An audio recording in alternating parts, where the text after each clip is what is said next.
tell him.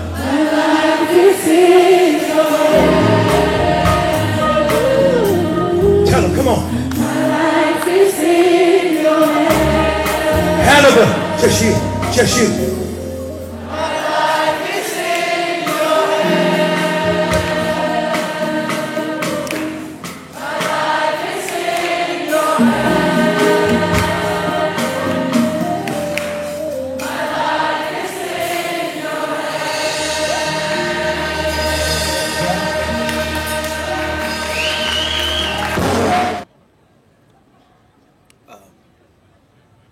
There's a story that Paul tells in one of his letters about all the things that he had accomplished and all the things that he had gained. He was a very successful guy, and he was a guy that had a lot of education. He had a lot of experiences, and he was a very well-respected person before he became a Christian. And he says something that I want to talk to you about just for a minute. He said, he makes this statement that if we can kind of grasp it, it's a very profound and life-changing statement, and it's a very challenging statement. He says, but whatever was gained to me, whatever those things that were my accomplishments and my achievements and things that I had gathered in my life and my status and all those things, he said that for the sake of Christ, all those things I not consider them loss. I consider them nothing. And then he makes this statement. He says that because of Christ, I've suffered the loss of all things, that I may gain him and be found in him. He says, I consider them rubbish. Some Bible translations say dung, which is like this animal mess. And so the line I want to share with y'all, though, is when he says that because of Christ, I have suffered the loss of all things. And what really got me about that line is he says, he's just not saying that I gave them up. There are things that I gave up for Christ, but giving them up, I had to suffer in that. That giving them up was hard. Giving them up was painful. Giving them up brought suffering to me. It brought pain and anguish to me. It wasn't just something easy to give up. It's not like just giving up, sweets. It could be something very painful. Here's the illustration. You have a room full of furniture. Let's say that your living room is full of furniture. And let's say that you have furniture in that living room that you've had for over 10, 15, 20 years.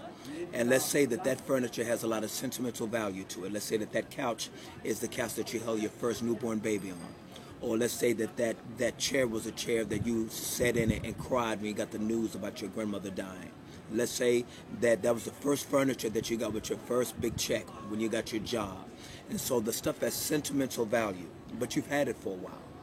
And now somebody gives you a check, a big check to go buy all new furniture for your living room. So now they are giving you a check specifically to buy any furniture that you want. I mean, no matter how expensive, it's like a blank check, but it's for furniture.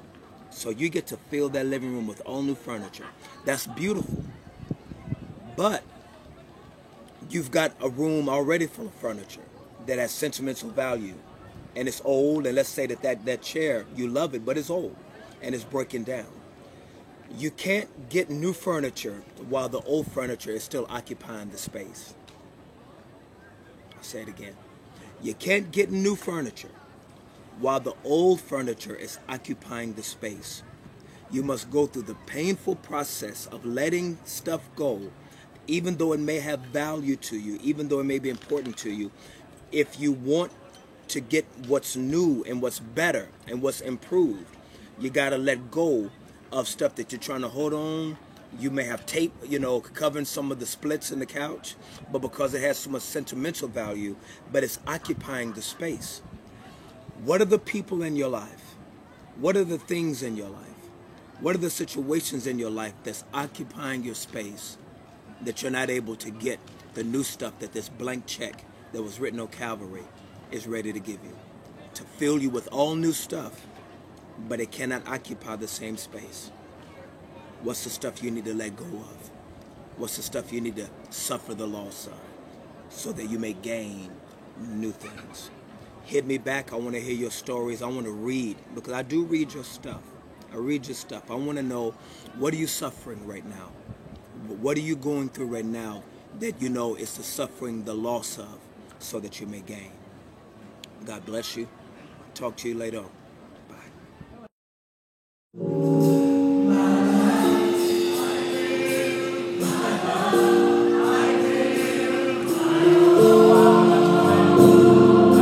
Jesus, you are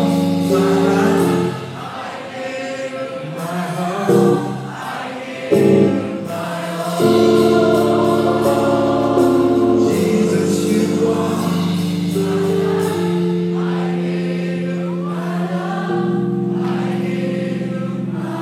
my